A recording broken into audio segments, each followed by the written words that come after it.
What's up everyone, it's Joey, Bluff Response, and I've got a different type of video for you today. Today I want to talk about synthesizers that I would love to play with, have a go on, make a track with, maybe review. First up on that list is the Red Sound Darkstar XP2. When I was first getting into synthesizers around 2003-2004, I would read about this synthesizer online and it was considered the absolute worst thing ever. Sounded bad, looked bad, bad interface, just all around a piece of junk. And that made me super curious, especially today, having used so many different synthesizers on my life. I just can't imagine that it actually is that bad. I don't know if anyone has ever used it on any records, but I would love to get my hands on one and just have a go on it and see what kind of things I can wrangle out of it. Sounds very interesting to me. Next one on the list is the Yamaha SY99. This one is one of the more powerful FM synths Yamaha made in the late 80s, early 90s, I believe. And the main feature of it was that you could use samples, your own samples, in it as FM modulators. Now I know Dave Burriston of Noise Lab has used the SY99 to great effect on some of his releases. I've checked them out, they're cool. I would love to just have a run on it. I had the SY77, which I used on quite a few things, but it didn't let you load your own samples, and I thought the SY77 was awesome. I know Tom Ellett of Severed Heads is also a big fan of the SY77, and I can say, without a doubt, it's really good. Next up is the Arturia Origin. This thing came out before Arturia was really big about making hardware, and it sort of went under the radar. It was, as far as I can remember, a digital virtual analog synth that combined all of the different engines of all their VSTs that they had. So you had the Prophet 5, the Prophet VS, the Jupiter 8, the CS80, and a few more. And you could mix and match their oscillators and filters and whatever else. And it just seemed to me like a great concept that seemingly no one picked up on. I don't know if it's on any records. I would love to have a go on it. When I was in touch with Arturia, well, I am in touch with Arturia because I do sound design with them. And a few times I've asked about the Origin and they don't have them. They didn't sell well, and they don't make them. So if you've got one and you're willing to let me borrow it, I would love to have a go on it. And if you know what record it's been used on, please point it out. I'm curious. Next one is the Fairlight CMI. This needs no introduction. It's one of the most famous synthesizer samplers of the 80s, used on a ton of records. I have actually been in the same room with one a couple times, and I haven't had the chance to use it. Once was at Thomas Heckman's studio when we were doing our Drax Response record. Unfortunately, we didn't use it in that session, and his studio was such a candy store that honestly, I was occupied by literally everything else. But I've heard the CMI has an interesting additive synthesis engine, and I've used the Arturia one a bit on Concourse and other projects, so I would just like to give it a go and see what I can do with it, see what kind of strangeness can come out of it, and also what you can do with sampling and pitching samples way down and whatever else. It has to sound interesting. Next up is the Waldorf Wave. This was Waldorf's flagship in the early 90s. As far as I know, it didn't sell so well. They're unreliable. It was not completely finished software-wise, but it seemed like such a mythical synthesizer.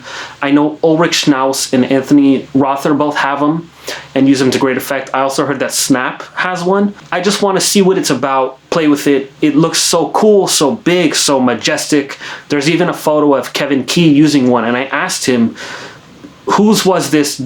And he didn't have anything to say, so maybe he doesn't even remember, but because he didn't own one. And yeah, it just seems like there's such a mystique about it. I have to know, I have to hear it, I have to play with it. I've played the Microwave 1, the XT, and of course the Quantum, which is basically the Wave 2, and I would like to see where that all came from. Next up is the EMS Synthi 100. I've been lucky enough to use VCS3s and Synthi A's more than a few times. One of my sample packs on my Bandcamp, Matter Recombinant, has VCS3 samples in it that I made at Melbourne Electronic Sound Studio in Melbourne, Australia, shockingly enough. And the Synthi 100 is just, seems so cool. It's a big, huge modular system that takes up an entire wall. It seems super inconvenient to use.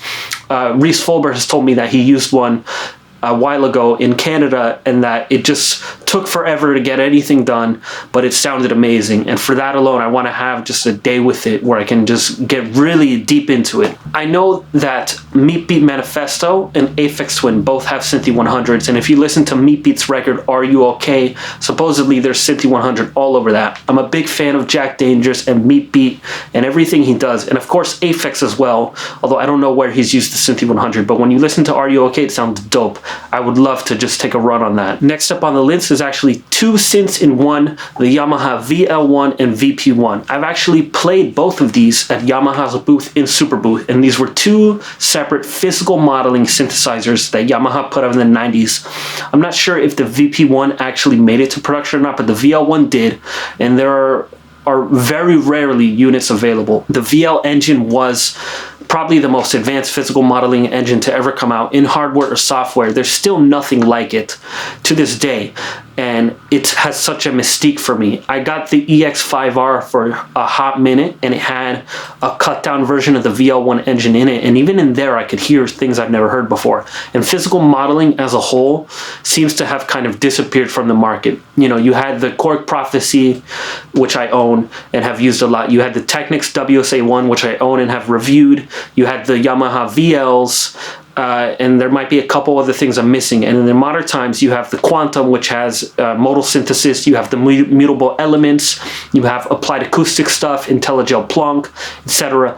But none of them, especially the modal synthesis stuff, kind of achieve the quality that the VL1 and VP1 are known for.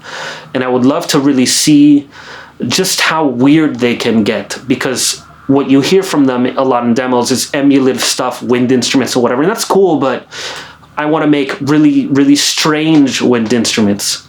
There's a guy here on YouTube who has videos of him using Reactor to manipulate a few VL1s, and they make some of the most incredible sounds I've ever heard. If you know any records they've been used on, I'd be curious to hear as well. Next up on the list is the ARP 2500. This synthesizer is probably most famously used by Eliane Radigue, who used it on almost all of her music, and she's a legend in her own right. She's amazing. I also know Kevin Key has one, and I asked him about it, and he said that one day while jamming with Otto von Schirach, by the way, schematic 305 represent, that Otto broke it, funnily enough, so it hasn't worked since then. And I know it was used on the intro track to the Process Jaya, and maybe nothing else even. But as far as the 2500, for me, it seems like such an esoteric, strange piece. I love the 2600, and the way the slider matrix on the 2500 works, I feel like it would just lead you down paths you wouldn't even think to go of on a traditional patching interface. There's also got to be the sound. I know Benji has one, and I've watched his videos of it, and it sounds really cool, really dirty, gritty, that kind of 70s lo-fi synthesizer analog vibe. Would really love to take a spin on one of those. Next up is the Buchla 700. This is an extremely rare 80s FM synthesizer from Don Buchla. Basically the last thing he made until the Lightning controllers, as far as I understand, or maybe the Marimba Lumina came out after. I'm not sure on the timing, but it used a really interesting FM synthesis engine where you had a set of operators as well as wave shapers per the operators, that I haven't fully dug into yet. There's a new synthesizer on iPad called ID700, which replicates the architecture, and I really enjoyed that one. But the thing with the 700 itself is, of course, it was made in the 80s, so it will sound a bit different, and it has this very cool touchpad interface where you manipulate the sound by playing the touchpad. It's a bit like the Sensel Morph controller, I believe it's called, but back in the 80s. I would love to have a go on that. I know Alessandro Cortini and Aphex Twin both have them. I don't know if Alessandro's used it on any records, but also Benj got access to one and used it on one of his records, a full release he did on the 700, and that sounds really cool, dark and drony. There's also Rick Smith, Shasta Colts, who's done Buchla 700 stuff, and I really enjoy his music. So that's what I would really die to have a go on and make something with. Next up, the Jomax Resonator Neuronium. I actually had the chance to play one of these at Big City Music in California once, and it wasn't fully working as far as I understand, but I remember being super impressed with the sound and it was just completely weird. I could barely figure it out, but everything I was hearing sounded unique and amazing. And Jomax as a whole has a reputation for amazing sounding products, and just when I don't know, I played with it for 30 minutes, I could see that DNA of quality sound with unique ideas, and I would really love to have a go on one. I had an opportunity to buy a broken one a couple years back for about 2,000 euro, and I passed it up because I just couldn't get it. And I really regret it now. I should have sold some things, because even a broken one I could have maybe gotten fixed, and they go for such absurd prices now. So big mistake on my part, but I would love to have a go. I know Nine Inch Nails has used this a lot on the Ghosts 1 through 4 releases. Specific parts have been pointed out to me, and it sounds really cool. Now, last one on the list. This is probably not even possible, but the PPG Realizer. This is the last product PPG was going to make before going out of business, and it was a very early take on the idea of VSTs. It had a loadable mini Moog emulation that you could load, and as far as I know, it never went to production, but one exists, and it's used in a How to Destroy Angels video, I believe, and it was in some point owned by Big City Music or in possession of Big City Music. I don't know the details, but I would love to see what that was all about. It just looks so strange, kind of ahead of its time, out of its time, and clearly wasn't going to happen. So what was it about, and how did it sound? Did it make sound at all? I would really love to sit in front of these and just see what's going on. Anyway, thanks for watching, everyone. I might be doing more of these sit-down videos talking about synthesizer history or things I like in general, just to spice up the formatting a bit. If you know artists who have used these synthesizers I've talked about, or if you have other rare synthesizers you want to suggest to me, if you want to get in touch with me, if you own one of these and would like to have me review it or anything, just let me know. I'm curious. Let me know in the comments. Talk about these synths. Do you know about them? Where have they been used? I'm curious to hear what you guys think. Thanks for your support as always. If you'd like to support me more, please check out my Bandcamp, buy my music, buy music from my label and the artists I release. Check out my Patreon. There's a lot on there. I've been uploading a lot of exclusive jam videos there lately. If you see little shorts on my Facebook or my Instagram with clips of me jamming, the full clip, full video is likely on my Patreon. There's also samples, exclusive content, news, etc. on there.